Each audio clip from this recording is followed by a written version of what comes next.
ओम।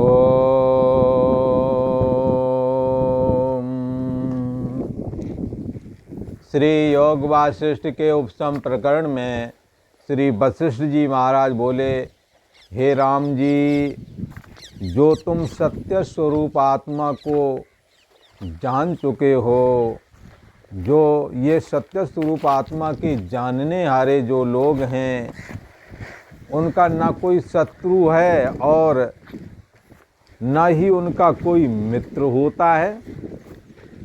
उसका ना कोई शत्रु है और न ही उसका कभी नाश होता है। नाश होने वाले जो तत्व हैं, उन सब से वो असंग हो जाता है।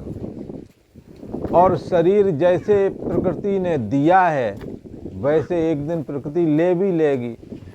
इसको हटाने अथवा ग्रहण करने का कोई प्रयोजन नहीं, हटा सकते भी नहीं। जितना प्रारब्ध वेग इसमें लिखा हुआ है शरीरों में, बांधवों में, कि कितने समय तक संयोग वियोग हानि लाभ जीवन मरण जस अवजस विधान विधान, मतलब प्रारब्ध के अंतर्गत आ जाता है। ये सब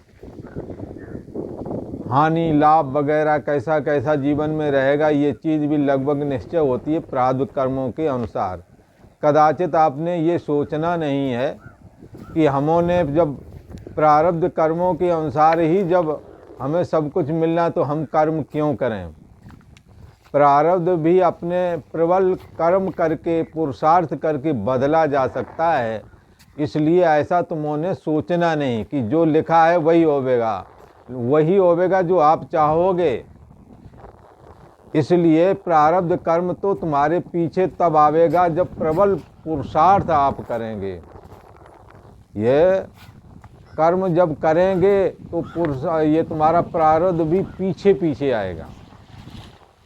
और यदि कर्म नहीं करोगे तो जो तुम्हारे प्रारब्ध होगा वो मिलेगा, जो उन्नति है वो रुक जाती है।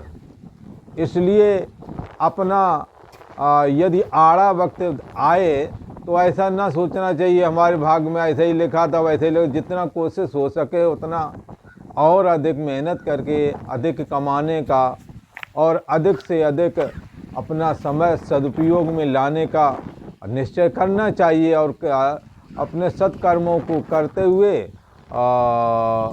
और वो भी कर्म कैसे करना है, किसी के कामना उसके अधीन ना करके कोशिश करे कि कामना और फलाकांक्षा ना हो, और कर्म बराबर करें मेहनत के साथ। जैसे कई शिकायत करते हैं कि हमने तो घर में बहुत मेहनत की, हमें क्या मिला है। अरे तुम्हें मिला है, तुमने जो कर्तव्य कर्म निभाया है वो कर्म तुम्हारा बन चुका है, प्रारब्ध बन चुका है, वो आपको वैसे ही मिलेगा। कदाचित तुम मदद ना किसी के करते, किसी की भी पढ़ाई में, भाई बंधुओं की पढ़ाई आदि में आप ना करते तो ये आपका कर्म वो भी बनता, पर वो कर्म एक गंदा कर्म है। जब आप कभी जन्मेंगे तब आपको भी उन कर्मों का सामना करना पड़ेगा। इसलिए हमें अच्छे कर्मों को करना चाहिए और अपने द्वारा जो परोपकार हो सके उसको करते रहना चाहिए। परोपकार के लिए कर्तव्य पालन रूपी अपना कर्तव्य भी स्मरण करना चाहिए। इसीलिए नहीं कि हम परोपकार करें, भाई है वो तो कर्तव्य बनता है, उसका खर्च भाई फीस फास का और भी जो बनता है वो करते रहो यथाशक्ति। माता पिता आदि, अब को हमने इतना किया एहसान नहीं, ये तुम्हारा कर्तव्य है। कर्तव्य पालन की दृष्टि से लगे रहो तो भी निष्काम हो जाओगे। तो इसलिए यहाँ कहते हैं कि आत्मस्वरूप को जब कोई जान जाता है तो उसका न कोई शत्रु है। शत्रुता किसके करे, किससे करे। निज प्रभु मैं देखें जगत, सारे जगत को अपने परमात्मा के अंतर्गत। परमात्मा कौन है? आत्मस्वरूप, आत्मा से जुड़ा हुआ, आत्मा से अभेद, आत्मा ही परमात्मा है। अपनी आत्मा में ही संपूर्ण भूतों को देखता है। कैसे? जैसे पानी में समस्त लहरें होती हैं, ऐसे ही आत्मा में संपूर्ण भूत प्राणी है और संपूर्ण भूत प्राणियों में अपनी आत्मा को देखता है।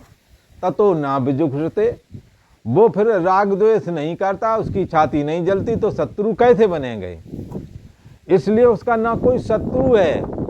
भला स्वप्न में जो तुमों से जो झगड़े फसाद स्वप्न वाले जगत में हुए और उस बड़े दुखी थे, जब जागे तो क्या हुआ? तो पता लगा कि दुख देने वाला अथवा सुख देने वाला दोनों ही तुम ही बने हुए थे। तुम्हारे आत्मा में वासनात्मक मन ने जो परिकल्पना अपने अंदर रखी हुई थी, वही जैसे विद्युत के सम्मुख जैसे फिल्म आती है तो पर्दे पर दिखती है, ऐसे ही साक्षी आत्मा के सम्मुख जब मन होता है अर्ध चेतन अवस्था में, तो मन में जो वासनाएं हैं वो ही जगदाकार होकर के दिखती हैं। मित्र शत्रु के रूप में, राग द्वेष के रूप में, ग्रहण त्याग के रूप में, मान अपमान के रूप में, ये सब मन में ही भरा रहता है। मन एक ऐसी चिप है, इसका कभी अंत नहीं आता है, कितना भी भर लो ये खाली बना ही रहता है। इसलिए मन एवं मनुष्याणाम, मन ही बंधन और मुक्ति का कारण है मनुष्यों का। यदि मन वासना से रहित हो जाए, विषया शक्ति से रहित हो जाए, यदि मन खाली हो जाए, खाली मन को अमन कहते हैं। मनस्य अमनी भावे द्वैतम नैव उपलब्ध। मन जब अमन को प्राप्त हो जाता है तो द्वैत की उपलब्धि, अर्थात द्वैत की उपलब्धि तो रहेगी पर सत्यता करके नहीं रहेगी। तो यहाँ कहते हैं उसका ना कोई शत्रु रहता है, किसका? जो सत्य स्वरूप आत्मा में अपने यही शुद्धमय है, इसमें अपने अहम को स्थापित कर लेता है। जैसे अभी मैं लगता है देहो हम, मैं देह हूँ और ये जगत सत्य है, ऐसा कर लें वो कर लें, प्रकृति कर्मों में ही हम बराबर लगे रहते हैं और उन्नति के लिए ही सारा कर्म करते हैं, पर कई बार उन्नति नहीं होती है और उन्नति हो भी जाती है तो भी ये रजोगुण कर्म होने की वजह से अंत दुखदाई रहता है। इसलिए घर गृहस्थी वाला जीवन जीने वाला, चाहे गरीब आदमी हो चाहे अमीर आदमी हो, उससे पूछो तुम संतुष्ट हो तो वो 40 कमियां अपनी गिना देगा कि हमारे को ये दिक्कत है, हमारे को ये दिक्कत है, हमारे को ये दिक्कत है। जो जिसके पास धन नहीं है वो भी अपनी बता देगा। सुखी कोई नहीं है, कोई तन दुखी, कोई मन दुखी, थोड़े थोड़े सब दुखी। यह दुख का अंत तब तक नहीं आता है जब तक सत्य स्वरूप आत्मा में विश्रांति लाभ प्राप्त नहीं होता। जब सत्य स्वरूप आत्मा से विश्रांति लाभ होने से दुख कैसे हट जाते हैं? हाँ, कोई कहे कि फिर दुख आएंगे नहीं, शरीर में दर्द नहीं होगा, सर दर्द नहीं आएगा, बुखार नहीं आएगा, ऐसा कोई कहे तो ये तो फिर ऐसा कहना पड़ेगा लगता उन्होंने अध्यात्म को सही से समझा नहीं है।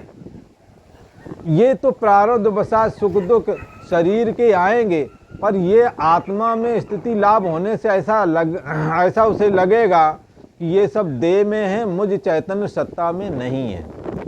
और चैतन्य सत्ता के द्वारा ये जाने जाते हैं, और जो वस्तु जानी जाती है उसका जानने हारा अलग होता है। तो जानने हारा शुद्ध सत्य स्वरूप आत्मा है, उसको मैं बुद्धि करके इस महापुरुष ने, ज्ञानवान महापुरुष ने धारण किया है। इसलिए उसका ना कोई शत्रु है, उसमें स्वप्न अवस्था के समान ही जैसे वहाँ का मित्र वहाँ का शत्रु। जब जागते हैं तो मित्र मित्र नहीं रहता, शत्रु शत्रु नहीं रहता।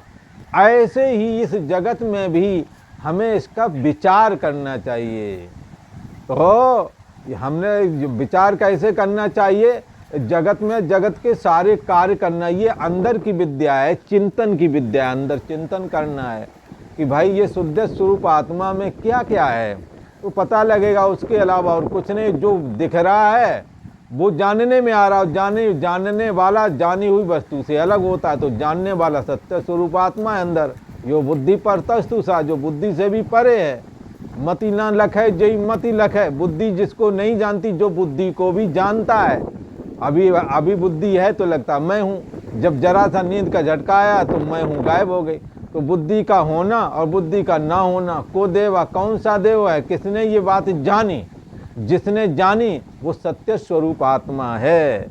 श्री वशिष्ठ जी महाराज कहते हैं सत्य स्वरूप जिन्हों को प्राप्त हुआ है उसका ना कोई शत्रु है और ना ही उसका कभी नाश होता है। तो किसी का उसका नाश नहीं होता, वो कभी नहीं मरता होगा। तो शरीर की दृष्टि से नहीं समझना, शरीर तो सबको मिले हैं, चाहे वो तत्वज्ञानी महापुरुष ही क्यों ना हो। शरीर एक दिन मिला है, एक दिन चला जाएगा, नष्ट हो जाता है, शरीर मिट्टी में मिल जाता है, जला दिया जाता है। ये सबकी गति एक जैसी है। पर शरीर के रहते शरीर मैं नहीं हूँ, सत्य स्वरूप आत्मा मैं हूँ, ये जान लेना तत्वज्ञानी महापुरुष में सबसे बड़ी अधिकता है।